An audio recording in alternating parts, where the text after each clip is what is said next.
Ladies and gentlemen, we are live and welcome on into Hazley's Hot Takes.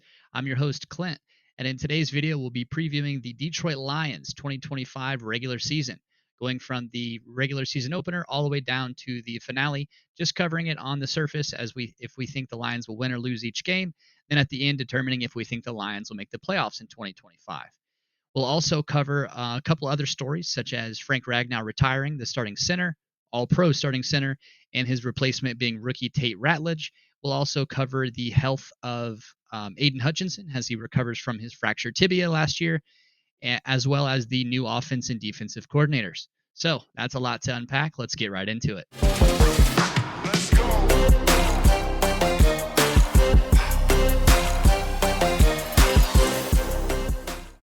All right, we'll go ahead and get right into it for the Detroit Lions 2025 regular season. Week 1, the Lions head to Lambeau Field to play the Green Bay Packers.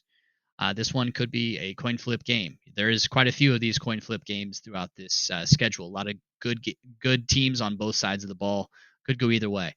Week 1, I'm gonna take the Packers to beat the Lions. Week 2, the Lions host the Chicago Bears. It'll be Ben Johnson's return to Detroit. The former offensive coordinator for the Lions is now the head coach of the Bears. I don't see the Bears getting that one in week 2. So the Lions will win that one in week 2. Week 3, the Lions head to Baltimore to take on the Ravens. Lions have a history of struggling with running quarterbacks. Lamar Jackson is probably the best running quarterback we've seen since Michael Vick. So I'm going to go ahead and give the Ravens the win in week 3. Week 4, the Lions host the Cleveland Browns. I don't think the Browns have much offensive firepower, so I expect the Lions to win this one handedly. Week 5, the Lions head to Cincinnati to take on the Bengals. The Bengals have maybe one of the best offenses in the league, but a defense that's susceptible to big plays and an offensive line that can struggle at times as well. I'm going to take the Lions to win this one in Week 5. Week 6, the Lions head to Kansas City to take on the Chiefs. Another one where it's could be really close. Could be a field goal that decides this one. I do actually have a little lean towards the Detroit Lions here, as I think they have a more complete roster. I could easily see Kansas City winning this one, but I'm going to go with the Detroit Lions in Week 6. Week 7, the Lions host the Tampa Bay Buccaneers.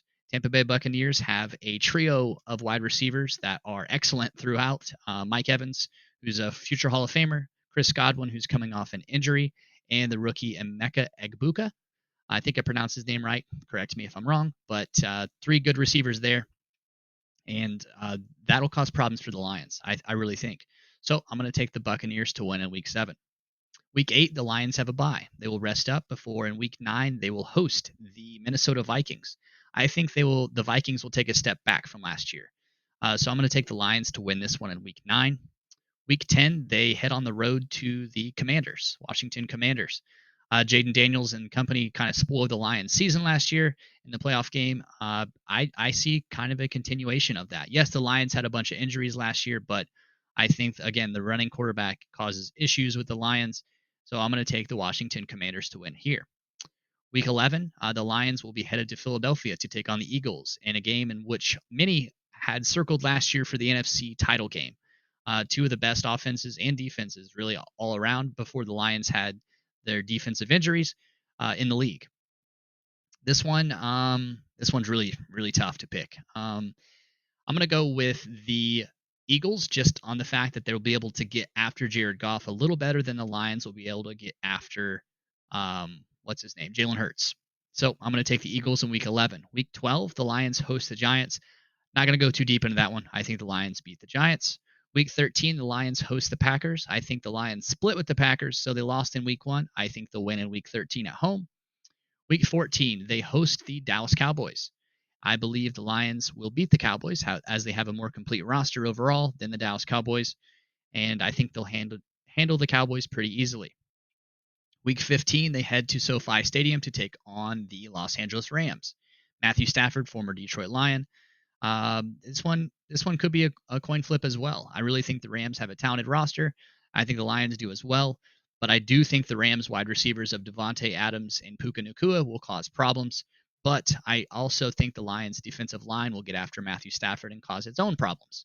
So in this one, I'm actually going to go with the Detroit Lions to beat the Rams in SoFi Stadium. Week 16, they host the Pittsburgh Steelers in Detroit. By this point in the season, the Steelers are either going to be playing for a playoff berth or are hurt and out of it. I don't think the Pittsburgh Steelers will have much left in the tank at this point in the season, so give me the Detroit Lions to beat the Pittsburgh Steelers. Week 17, on Christmas Day, actually, the Lions will be at Minnesota. I think the Lions will sweep Minnesota on the season.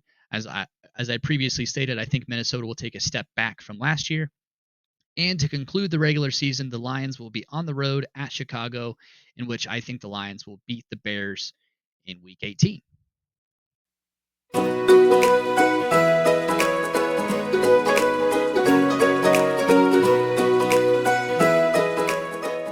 This wraps up the regular season for the Detroit Lions. As you can see, I have them having another good season, another successful season. I think they'll be in the hunt for the playoffs throughout.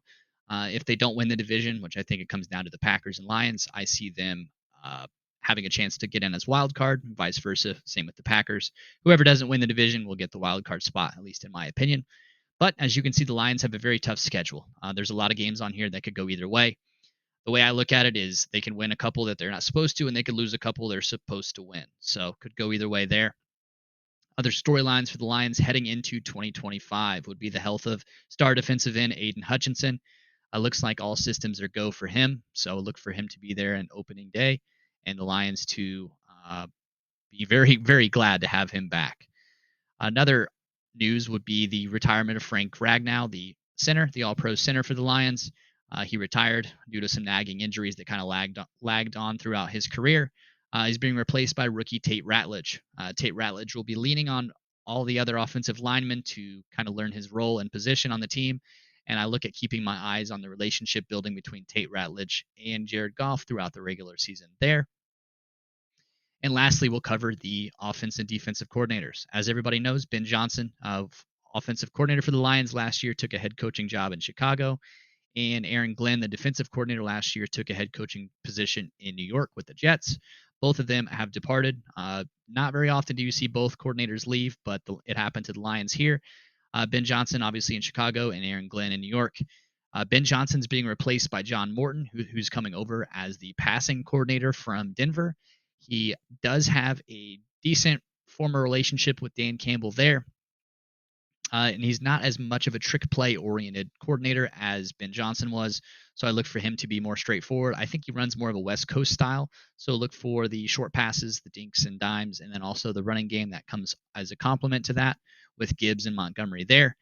And then the defensive coordinator, Aaron Glenn, was replaced by Kelvin Shepard, who was a defensive assistant already on the Lions. So I think he learned most of his tendencies from Aaron Glenn. So I expect the Lions defense to look very similar as it did in 2024. Hopefully, just a little bit healthier than they were in 2024 because the injury bug really bit them late in the season there. So that wraps up the key storylines for the Lions. Also, the regular season predictions throughout. It should be a good NFL season. I'm excited for it. Excited for the Lions. Hopefully, injuries are not a factor throughout. And I appreciate everybody for watching. Thanks for liking, subscribing, whatever you do there. And I'll catch you guys in the next one.